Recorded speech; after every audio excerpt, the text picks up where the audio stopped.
바벨탑 사건이 주는 교훈이란 제목으로 은혜를 나누고자 합니다. 성경은 하나님의 백성들이 이 세속적인 욕망에 이끌려서 사단의 유혹에 넘어가 여러분 쓰러진 이야기들이 많이 기록되어 있습니다. 아담과 하와는 사단의 유혹을 이기지 못해서 선악을 알게 하는 나무의 열매를 따먹었습니다. 아가는 재물에 대한 유혹에 넘어갔습니다. 또 빼어난 힘을 소유했던 삼손은 들릴라의 유혹에 넘어가서 비극적인 결말을 맞았습니다. 또 성군이라 일컬어지는 다윗조차도 밧세바에 대한 정욕을 이기지 못하고 넘어졌습니다. 그렇다면 왜 우리는 유혹에 넘어지는 것입니까? 우리 내부의 죄악의 본성과 외부의 빛나는 미끼로 이것이 하나로 결합할 때 우리는 유혹에 넘어가게 되는 것입니다. 실패하게 되는 것입니다. 여러분, 이 신문이나 TV에 문구를 기록한 사람들 우리가 카피라이터라고 합니다. 이 카피라이터인 바로 정철이라는 사람이 내 머리 사용법에 대한 이 책에서 이렇게 말합니다. 바다는 갈매기가 자신에게 하루에도 수백 번씩 키스를 한다고 믿는다.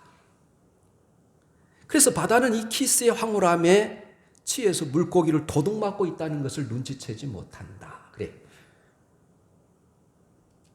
에덴 동산에 일어났던 그 최초의 타락도 마찬가지였습니다. 사단은 선악과를 먹어도 너희가 결코 죽지 아니하리라 그렇게 말해요. 얼마나 희망적인 말로 들렸겠습니까? 그야말로 황홀한 유혹이었습니다.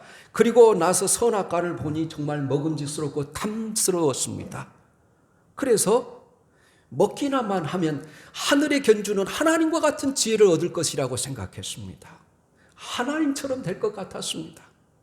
하나님의 뜻을 거스리고 그래서 반역을 하는 것입니다. 이런 세상의 유혹과 죄에 대한 욕망을 이길 수 있는 방법이 우리 믿는 자들에게 무엇일까요? 그것은 바로 우리 내면의 주님에 대한 확고한 믿음입니다. 주님에 대한 갈망이에요. 주님이 우리에게 주신 사명에 대한 열정을 품을 때 우리는 이 세상의 모든 유혹을 이길 수 있어요.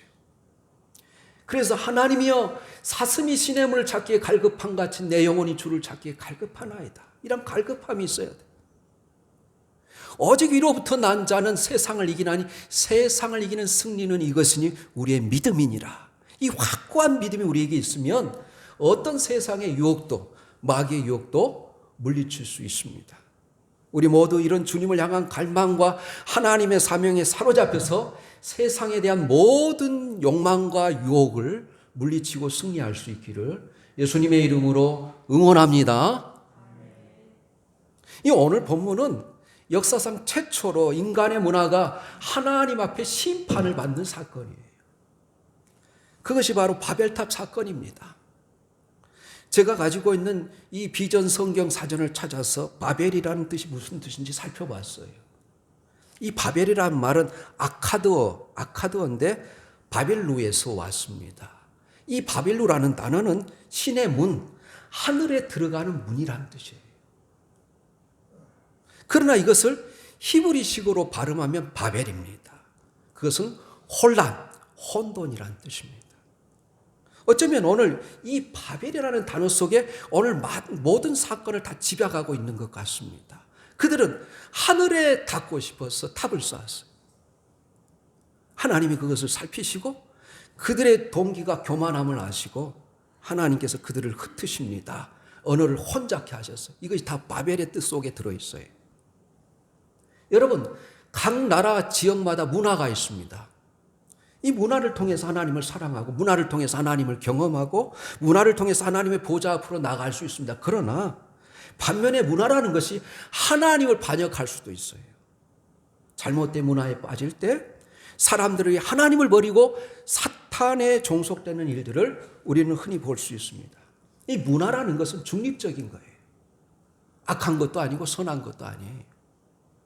음악도 마찬가지입니다. 우리 교회 역사상 얼마나 많은 사람들이 소위 교회의 음악을 통해서 하나님을 만나고 하나님을 사랑하고 하나님을 체험합니까? 이 찬양이 없는 교회와 기독교는 상상할 수가 없어요. 이 교회 속에 찬양이 없었다면 우리가 어떻게 예배를 드릴 수 있겠습니까? 저는 이 기독교 문화가 모든 타 종교와 가장 큰 차이점이 있다면 저는 그 중에 하나가 찬양이라고 생각합니다. 얼마나 많은 사람들이 찬양을 부르다가 하나님을 경험하고 이 찬양 속에 하나님의 은혜를 깨닫고 또 찬양 속에 하나님의 음성을 듣고 이 찬양을 통해서 우리가 기도 대신 이 곡조로 하나님 앞에 더 가까이 나갈 수 있지 않습니까?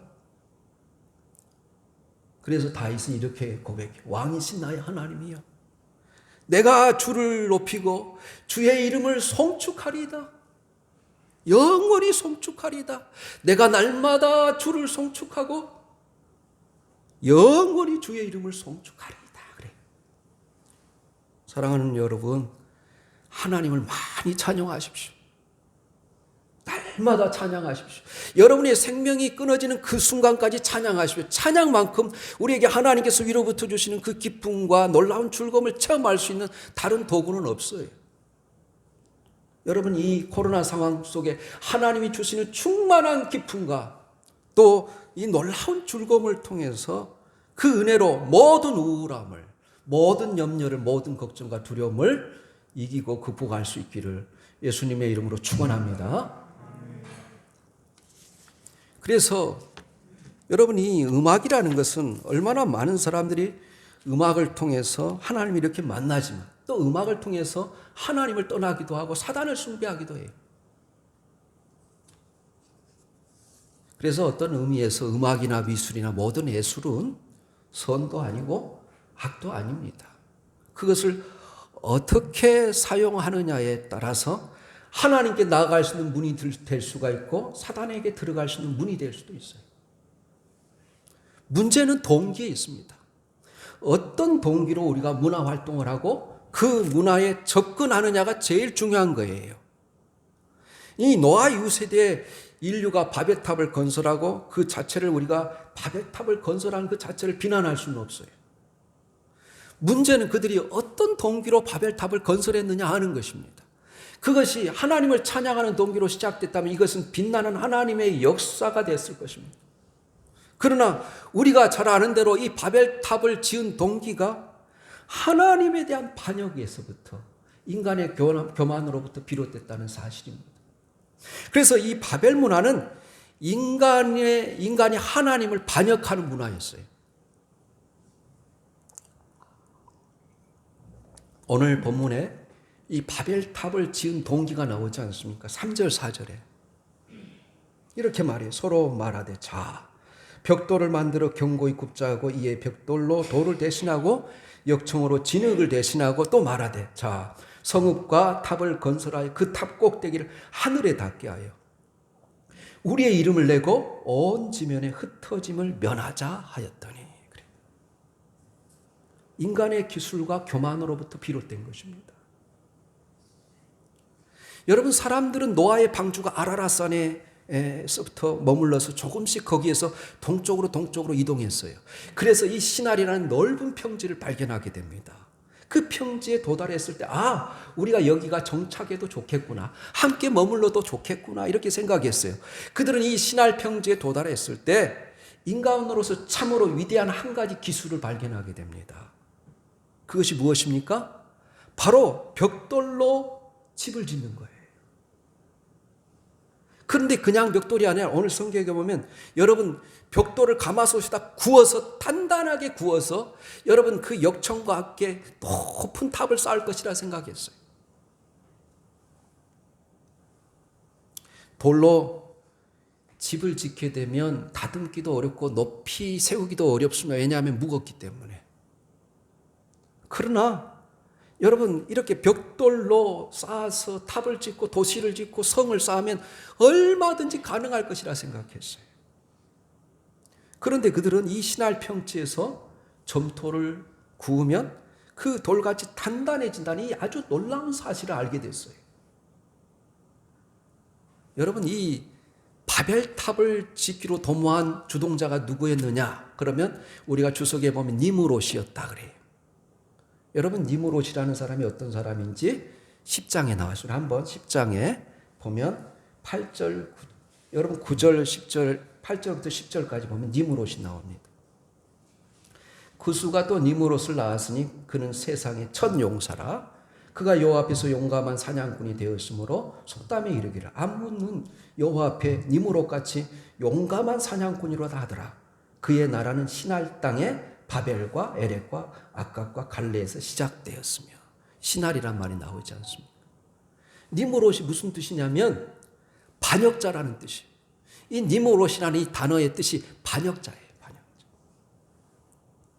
그러면 여러분 이 시날이라는 단어의 뜻은 무슨 뜻이냐면, 그래서 우리가 이 시날 평화가 어디 있는지 알 수 있어요. 두 강 사이에라는 뜻이에요. 그렇다면 여러분 생각해 보세요. 우리가 사회 시간에 메소포타미아의 문명의 두 강의 발원지는 여러분 유프라데스 강과 티그리스 강이에요. 그러니까 이 시날 평지는 유프라데스 강과 티그리스 강 사이의 넓은 평지였습니다. 이 시날 평지가 현재 어디일까요? 중동 지방입니다. 그래서 이 바벨의 문화는 오늘날 나라로 친다면 이라크예요. 이라크.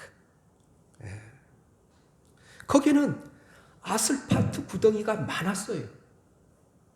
석유가 많이 나오지 않습니까? 그들은 일단 벽돌을 구워서 역청으로 연결시키기만 하면 적어도 이론적으로 무한히 높은 탑을 쌓을 수 있을 거라고 생각했어요. 그런데 사람들은 그 놀라운 기술을 가지고 엉뚱한 일을 생각합니다. 뭐라 그래요? 이 벽돌로 탑을 하늘까지 닿도록 높이 쌓자. 그리고 거기에 하나님의 이름이 아니라 우리의 이름을 널리 알리고 온 땅에 흩어짐을 면하도록 하자 그래요. 그래서 우리가 이 벽돌만 가지면 얼마든지 높은 탑을 쌓을 수 있고 도시를 건설할 수 있을 것이라고 생각했어요. 이제 하나님의 도움 따위는 더 이상 필요 없다고 생각했어요. 이제 우리 뜻대로 마음대로 살자. 그리고 인간의 교만이 끝없음을 보여주는 거예요. 요즘은 아주 흥미로운 것은 이 고고학자들이 바벨탑의 자리라고 생각되는 장소를 발굴했더니 거기에서 어마어마한 신전탑이 제사를 드리는 이 탑이 나왔어요. 이 탑의 이름을 지구라트라고 합니다.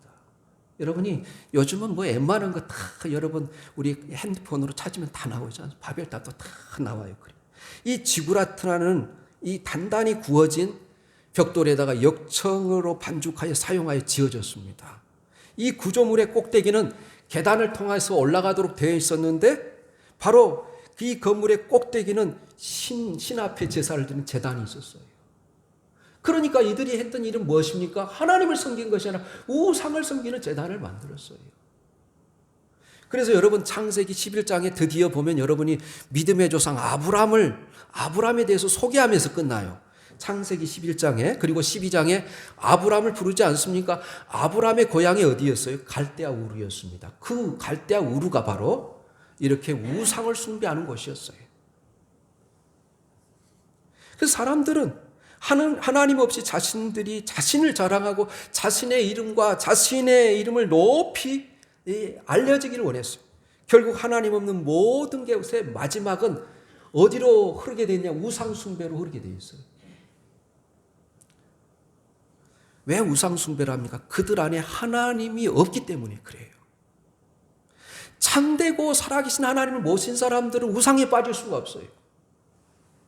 그럼에도 불구하고 우리 시선이 하나님으로부터 멀어지면 우리는 우상을 섬기게 돼 있어요. 이것이 타락한 인간의 모습이라고 성경은 가르치고 있습니다. 우리 한번 로마서 1장 20절에서 23절 띄워주시면 같이 읽겠습니다. 로마서 1장 20절에서 23절이에요. 우리 같이 읽습니다. 20절부터 시작. 창세로부터 그의 보이지 아니하는 것들 곧 그의 영원하신 능력과 신성이 그가 만드신 만물에 분명히 보여 알려졌나니 그러므로 그들이 핑계하지 못할지니라. 하나님을 알되 하나님을 영화롭게도 아니하며 감사하지도 아니하고 오히려 그 생각이 허망하여지며 미련한 마음이 어두워졌나니 스스로 지혜 있다 하나 어리석게 되어 썩어지지 아니하는 하나님의 영광을 썩어질 사람과 새와 짐승과 기어다니는 동물 모양의 우상으로 바꾸었느니라. 네. 그래서 하나님을 떠나가면 우리가 하나님 앞에 감사하지도 아니하고 찬양하지도 하나님을 그분을 열망하지도 않으면 다 우상에 빠지게 돼 있어요. 하나님을 경배하느냐 아니면 우상을 섬기느냐예요. 그 중간지대는 없어요. 우리는 종종 이런 사람을 만납니다. 우리는 예수도 안 믿지만 미신도 안 믿습니다. 그래요. 그러나 그런 사람들은 자기를 믿든지 돈을 믿든지 둘 중 하나입니다. 그들에게 그것이 우상이죠. 결국 모든 우상은 하나님을 반역하는 거예요. 하나님이 제일 싫어하는 거예요. 하나님은 모든 것을 용납하시지만 결코 용납하지 않고 용서하지 못하는 것이 있어요. 그 우상을 섬기는 거예요. 이 모든 것은 그래서 이 인간이 가지고 있는 기술과 하나님과 같이 되려고 하는 이 교만에서 비롯됐다는 거예요. 그래서 여러분 잠언 16장 15장에 보면 이 교만에 대해서 여러 구절들이 있습니다. 교만은 패망의 선봉이요 거만한 마음은 넘어짐의 앞잡이니라. 그렇게 18절에 또 19절에 보면 바로 교만은 겸손하여 마음을 낮추는 것이 교만한 자와 함께하여 탈취물을 나누는 것보다 나으니라. 여러분 하나님과 사람 앞에서 우리 모두가 다 겸손하시길 바랍니다. 그래야 하나님께 은혜를 받고 사람들에게 사랑을 받게 돼 있어요. 둘째로 하나님은 이렇게 자기를 반역하기 위해서 인간들이 쌓는 이 성읍과 탑을 보시려고 내려오셨다는 거예요. 오늘 여러분 사실 가장 중요한 단어 중에 하나는 내려오셨다는 단어입니다. 5절에도 7절에도 주님이 내려오셨다는 단어가 있어요. 우리 한번 창세기 18장 한번 찾아보겠습니다. 직접 찾겠습니다. 창세기 18장 20절 21절 보겠습니다.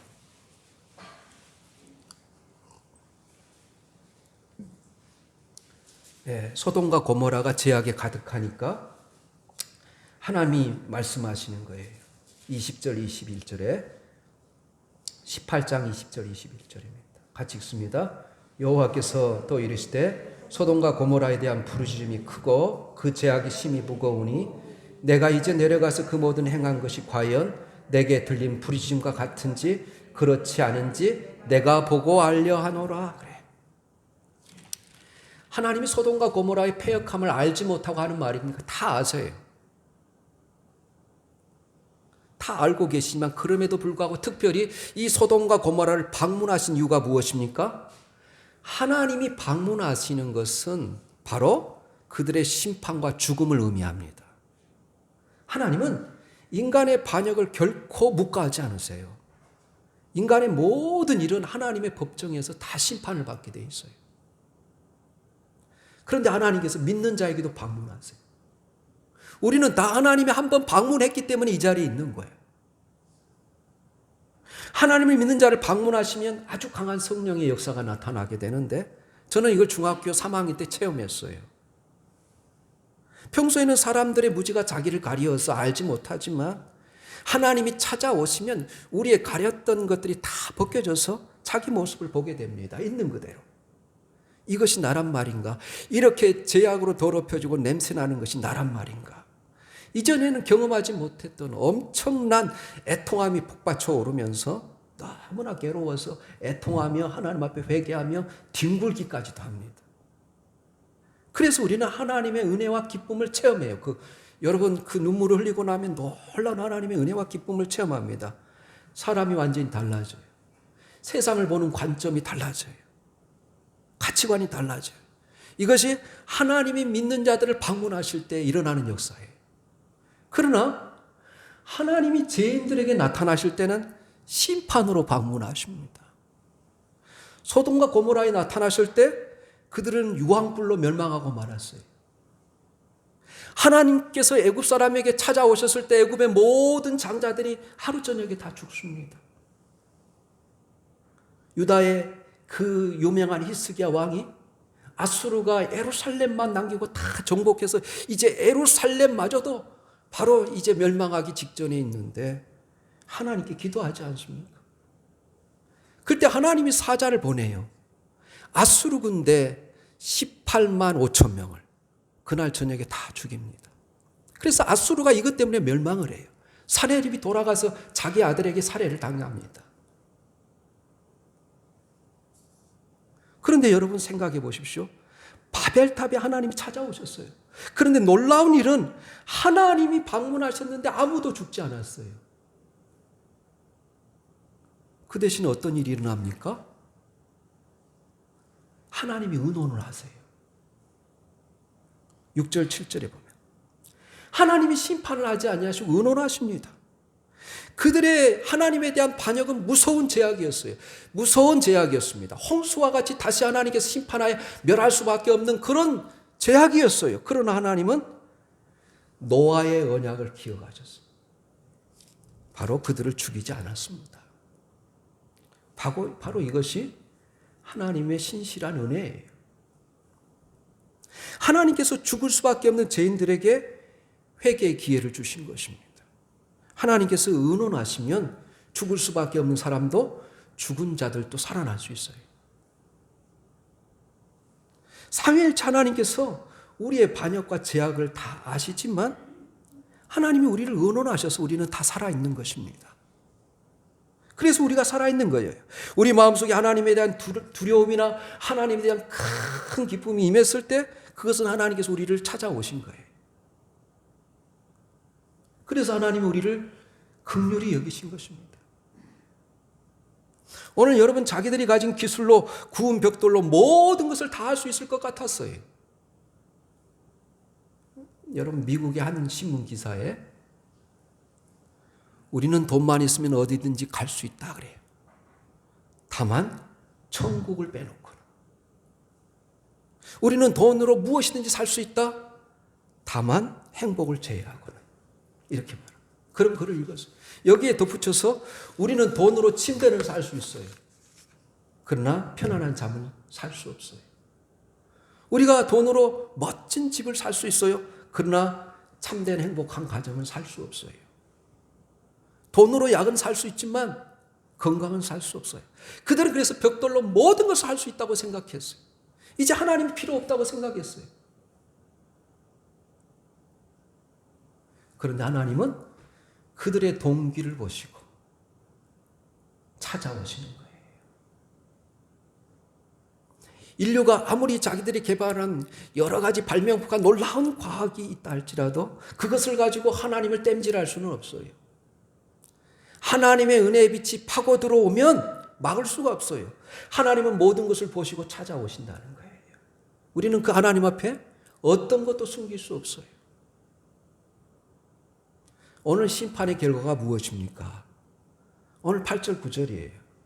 여러분 오늘 8절 9절에 보면 하나님께서 이 멸망당할 수 없는 상황 속에서 하나님의 한없는 은혜를 베푸셔서 그들의 언어를 분리시키고 혼잡케 하심으로 공사를 중단할 수밖에 없도록 만들어요.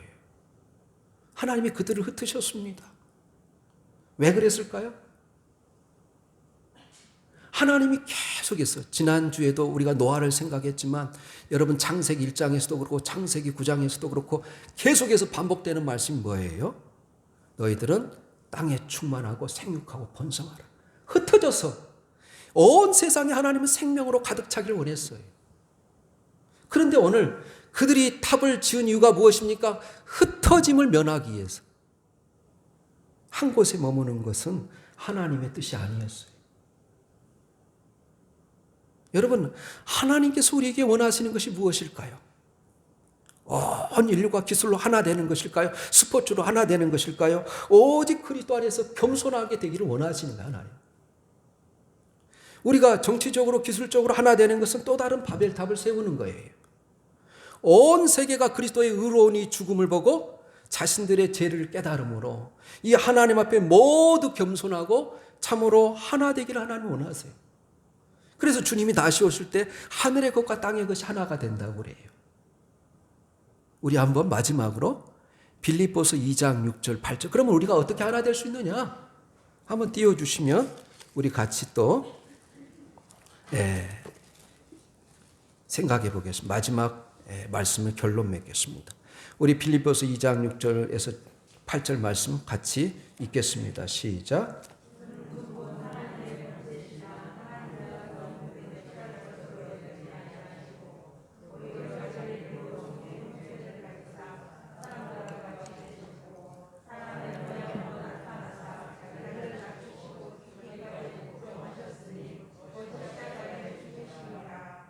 아멘. 우리 주님은 하나님과 동등한 능력과 권세를 가지고 계셨지만 자기를 낮추셔서 죽기까지 복종하심으로 십자가의 죽음을 통해서 모든 것을 우리에게 내어주셨어요. 그 생명가닥에, 그의 희생가닥에 우리가 오늘 생명을 얻고 살아가는 거, 영원한 생명을. 그래서 아버지가 어떻게 하시냐면 그 이후의 내용이 그를 지극히 높여서 하나님께서 모든 이름에 뛰어난 이름을 주사 모든 무릎이 예수 그리스도 이름 앞에 굴복하게 하셨다. 이 예수 그리스도의 마음과 정신을 통해서 우리가 겸손하고 온유한 마음을 품고 하나 되는 걸 하나님은 기뻐하세요.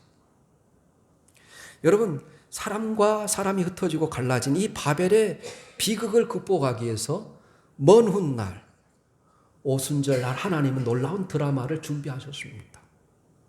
주님이 승천하실 때 주님의 약속하신 말씀을 붙들고 120명의 제자들이 여러분 마가의 다락방에 모여서 열심히 기도했어요. 그래서 오순절날이 임했어요. 세계 각국에서 흩어졌던 이 유대인들이 다 모이지 않습니까? 아라비에서도 아시아에서도 여러분 아프리카에서 다 모여요.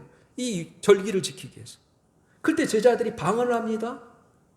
그러니까 이 방언을 다 자기들의 언어가 다르지만 자기들의 언어로 다 알아들어요. 그래서 오랫동안 이 중단됐던 이 의사소통의 단절이 해결이 되는 거예요. 거기서 탄생한 것이 뭐예요? 교회예요, 교회. 그러니까 그리스도 안에서는 예수를 믿는 모든 사람들이 언어를 띄워놓고 여러분 국경을 띄워놓고 인종을 띄워놓으면 하나 될 수 있다는 거예요. 한 주님을 찬양하고 한 주님을 바라보고 섬기는 그런 놀라운 사건이 가능한 것입니다. 그래서 거기에 모인 모든 사람들이 주님을 높이고 찬양하는 놀라운 기적이 일어났어요. 그래서 갈라디아 3장 28절에 보면 헬라인이나 유대인이나 자유인이나 종이나 남자나 여자나 그리스도 안에서 다 하나이니라 그래. 오늘 성령이 우리에게 임하실 때 우리의 모든 교만함을 낮추셔서 겸손한 마음을 가지고 우리가 서로를 더 높이며 사랑하는 마음을 가질 때 하나 될 수 있다는 거예요. 오늘 우리가 살고 있는 이 사회가 바벨탑이라는 걸 기억하십시오. 사람들은 이 세상에 바로 인간이 만들어 놓은 이 벽돌로 도배해 놓음으로써 하나님을 몰아내고 인간의 위대함을 찬양하고자 합니다. 그러나 하나님을 위에서 보시고 비웃고 계신다는 거예요. 시편 2편에 보면 하나님이 웃으신다고 그러잖아요. 우리는 하나님의 도움 없이는 한순간도 살 수 없음을 고백하며 범사의 겸손한 마음을 가지고 그분을 의지하며 살아갑시다. 하나님을 배제하면 이 바벨탑 사건은 얼마나 인간이 악해질 수 있는지를 보여주는 거예요. 결국 하나님을 반역하고 우상을 섬기는 문화를 낳습니다. 그러므로 하나님 없는 인간의 문화의 현상을 바라보면서 우리가 문화의 주인이신 이 하나님의 주권 앞에 무릎을 꿇고 성령의 은혜를 구해서 성령이 주시는 놀라운 연합과 은혜를 함께 나누는 우리 모든 경인 공동체가 될 수 있기를 예수님의 이름으로 축원합니다. 기도하겠습니다.